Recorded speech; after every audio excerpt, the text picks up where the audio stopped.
Welcome to my channel. I'm going to walk you through the process of valuing NESTE oil stock and analyzing its ratios. NESTE is an oil refining and marketing company located in Finland. It produces, refines, and markets oil products. NESTE has operations in 15 countries.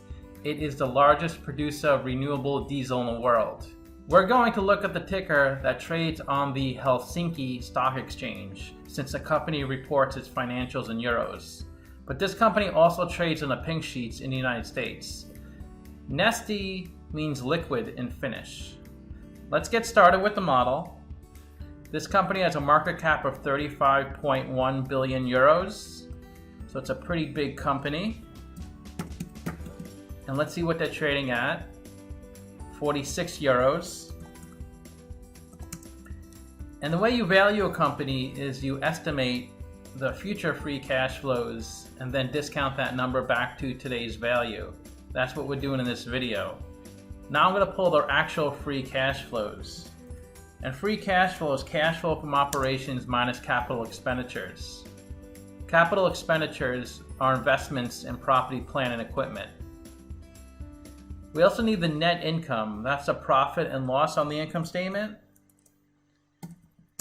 And we're going to also pull the revenue, which are the sales on the income statement.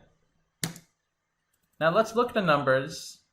So they have pretty consistent and healthy free cash flow each year. The lowest is 600 million, the highest is 1.1 billion. So they're operating with a lot of cash left over, which is great. The net income also looks really good. In 2019, they had a big year of net income.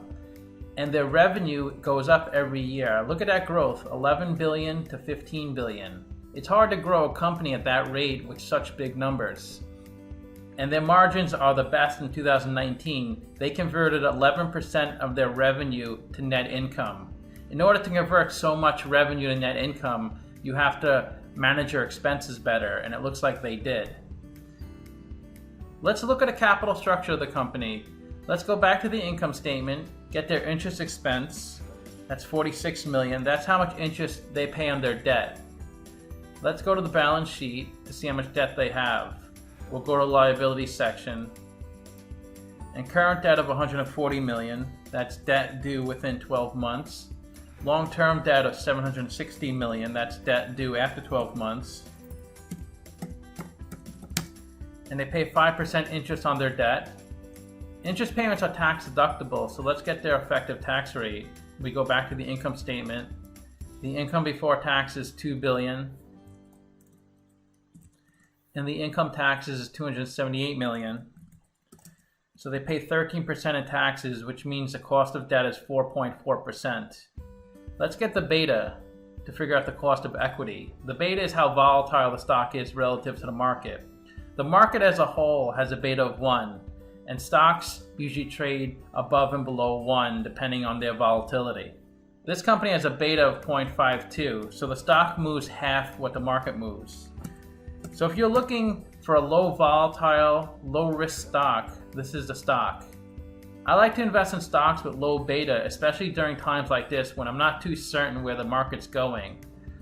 Let's go back to the balance sheet, get their current assets. That's 5.3 billion. We need current assets to calculate current ratio later. Let's get their current liabilities. That's 2.3 billion.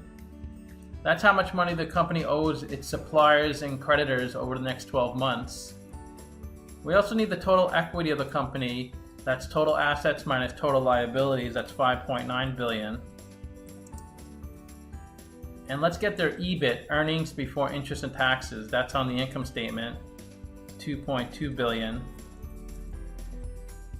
And all these numbers are going to be used in the ratios later. Let's look at the capital structure of the company. They have 13% debt. Cost of debt is 4.4%. 87% equity. Cost of equity is 6.3%. And the WACC is 6%, which is a blend of the cost of debt and cost of equity. And that's the discount rate we're going to apply to the future cash flows. So we estimated 4 years of future free cash flows. We also estimate a terminal value, which is all cash flows past year 4. That's 38 billion.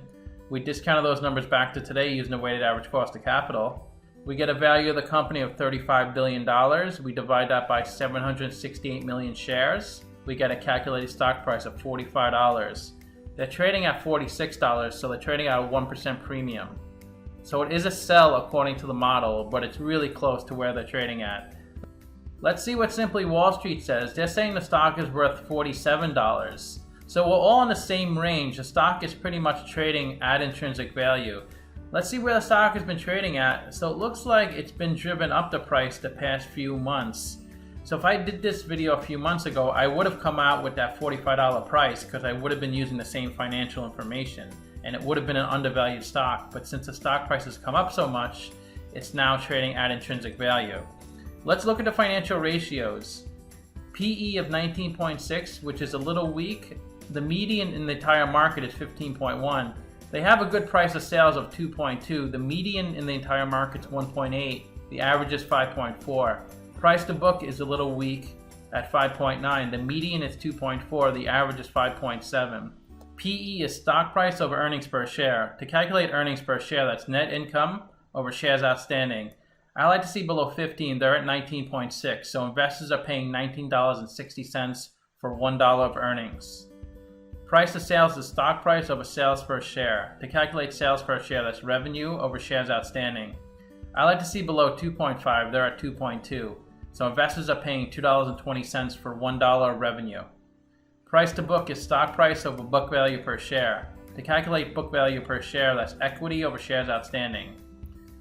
I like to see below 3.5. They're at 5.9. So investors are paying $5.90 for $1 of book value. Good current ratio of 2.3. The median is 1.3. The average is 1.8. Really good interest coverage ratio of 49. The average is 13. The median is 4.1. And a really good ROE at 30%. The median is 13%. The average is 8%. Current ratio is current assets over current liabilities, so they can easily cover their current debts and payables. ROE is net income over equity. I like to see above 20%. They're at 30%, so they provide a good value to their equity holders. Interest coverage ratio is EBIT over interest expense. I like to see above 2.0. They're at 48.6, so they can easily cover their interest payments.